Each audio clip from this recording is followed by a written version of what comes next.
So probably you heard of what community staking module is, right? Who never heard of community staking module? Raise your hands immediately.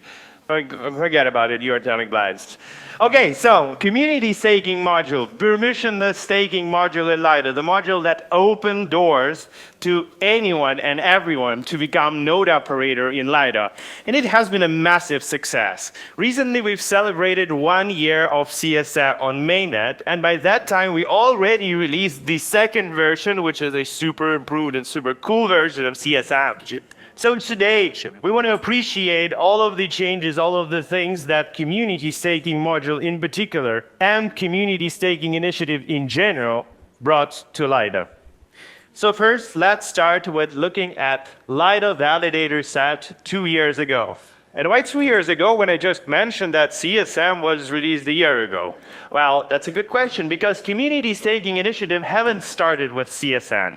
It started with the simple DVT module, which in turn started almost 2 years ago. So now let's take a look at the Lido validator set 2 years ago. 37 node operators, not bad. I would say not bad for the protocol at scale.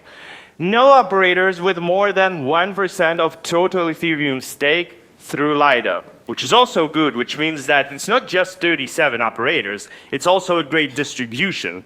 5 out of these 37 operators are client teams, which means that Lido is supporting client teams by allowing them to run a pretty massive amount of stake to get their clients tested, not just on a few validators that they're running at home, but on a massive set that they can run at Lido. All of this beauty protected by almost 6,000 STETH in the insurance fund. The main alignment between node operators and STETH holders is mostly trust, because the operators are curated, and the average rater is pretty amazing at 98.4. And it is a very good validator set. We have good decentralization, we have best professional operators, we do ecosystem support with a great performance and protection by insurance fund. Though this validator set is still imperfect, because there are things to weave through. Like for example, there are only curated operators, so there's no ability for someone who's just an on-stater or just an independent operator who is not curated enter set. The limited expansion capacity is also a bit of a problem, and well, you know, there was much more to be. So it all started at step 1 or chapter 1, when we welcomed community stakers with simple DVT module. Simple DVT module was a massive success for Lido because it first introduced the access to community stakers, even though curated, but still allowed to community stakers to participate in Lido with no bond, with no additional questions asked, and all thanks to DVT technology. So simple DVT module was using the same code base as the curated set, which means no additional principles involved within the module. Though outside the module, DVT technology allowed for this reduction in trust assumptions and allowed for community stakers, for small professional operators to finally enter Lido validator set. Though simple DVT wasn't a module without a problem. And for example, since simple DVT was based on the existing curated module, the lack of automation and flexibility was inherited from the all of curated module. And at the same time, managing DVT clusters, especially with the amounts that Lido was brave enough to onboard, is a huge operational task. So there were still things to be through. And even with that said, simple DVT changed Lido validator set massively. We moved from 37 operators to more than 300 independent operators in roughly a year, like a year and a half, which is insane. And now, the additional node operator alignment tool, which is DVT, has been added to the set, while the rest of the parameters remain more or less unchanged, which is pretty good. So how the Lido validator set started looking with simple DVT? Well, with way better decentralization than before, with best professional operators and for sure our beloved community stakers, with ecosystem support and amazing protection from smashing from misalignment by DVT technology. But there is still things to be improved. And yes, you got it right. All of the operators were still created, even though community stakers were harnessed. And there were a bunch of other things to be improved.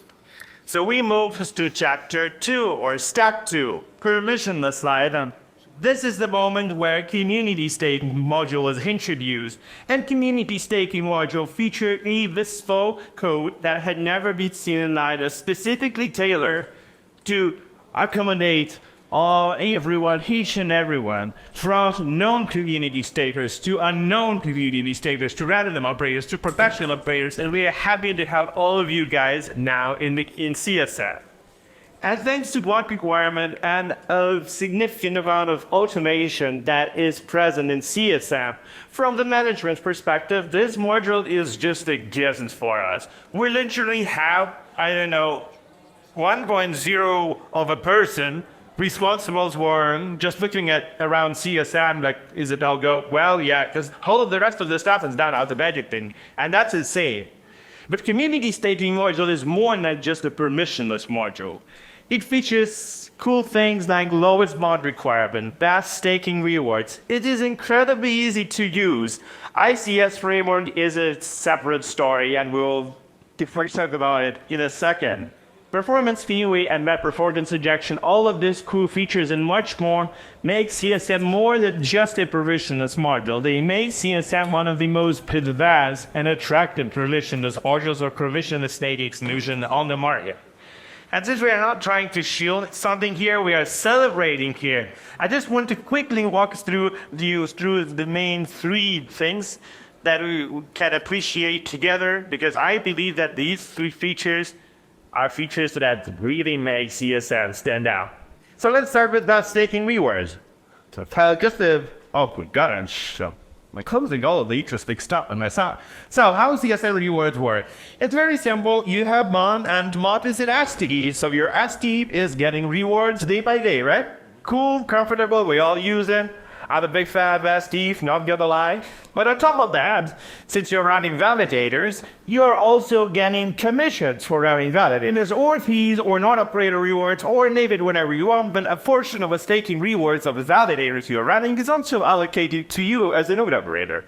So this is how CSM rewards works. And what we have as the result? Well, as the result, we have the maximum capital multiplier of 2.36, or ETH multiplier, which means that if you have 32 ETH, and instead of running a solo validator, you will run CSM validator, or a few CSM validators for sure, because bond requirement is way lower than 32 ETH. You have a chances of getting up to 2.36 times more rewards, which is absolutely insane, and this is why we call it vast staking rewards. Moving up next to the concept of performance fee. This is the thing that I'm personally proud of, because it's not about like making you the huge numbers or the huge money. It's about accounting for the fact who community stakers are, who home stakers are, and well, you might be surprised, but home stakers run validators from MON. And your home power now, your home internet connection might not be as stable as a top-tier data center somewhere in the middle of Germany. No. Like frequently face power outages, internet outages. You might spill your water on your coffee machine like I recently did, and that the power switch goes off and you spend an hour trying to figure out what the hell is going on there.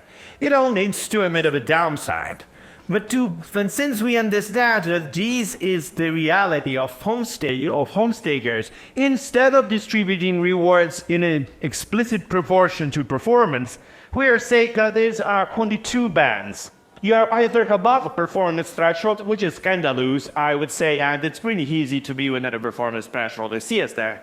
Or if you're below, you're not getting rewards at all. So small performance hiccups, like you can see on the screen, will not affect your rewards. And it doesn't matter how high above the performance threshold you are, you will get socialized rewards. And that's super cool. And the best thing, the things that I'm proud of, but I'm less personally proud of because I know the author of this thing, right? The author of this thing is sitting right there, and you will hear from her in a second. This is ICS framework for Identified Community Stakers framework. This is the thing that has been unseen in any permissionless bonded staking ever.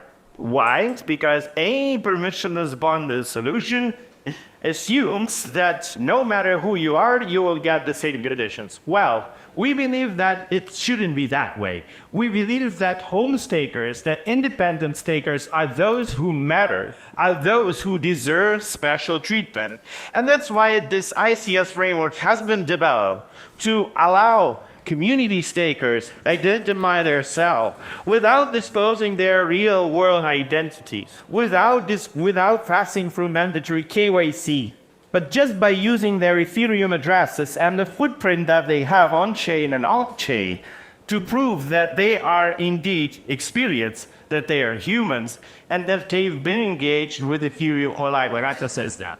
So with ICS framework, again, you can now have line and get even better conditions than you can get by default in CSM. If I'm not too interested, by any chance, go down to apply today or right after the conference.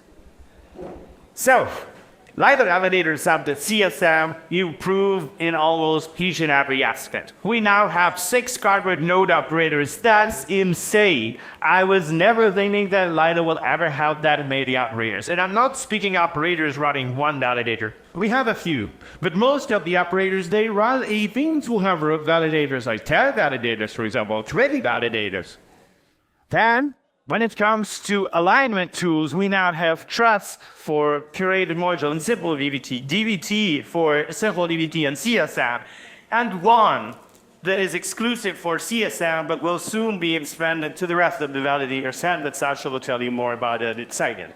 The thing that I like the most is that you remember from the previous slide, the previous protection from Slushy was 6K for the full validator set. Well, now we have 15K SDE exclusively for CSM, which makes CSM the most protected from slashing modules. So even if everything goes terribly bad, and all of the CSM validators for some reason will decide, I don't know how, but they will decide to get slashed at the same time, this coverage will still be enough to cover for the losses that will occur in this case. And yes, we have 200 active identified community stakers, which means that this special treatment is not just a buzzword. It is a thing that is getting used, and I'm super happy that we have so many on that, and we will definitely have more. And by the way, if you apply today or right after the conference, the next ICS assessment round is due December 23rd. So right before Christmas, you will have a decent chance of getting yourself the Christmas game from CSM. Okay, so to summarize it up, with community staking, Lido Validator side now features permissionless entry. A significant share of community stakers of around 10% of total protocol, and this share will keep growing. And Lido is the most decentralized protocol at scale. It has been, it will be, it is, and it will be.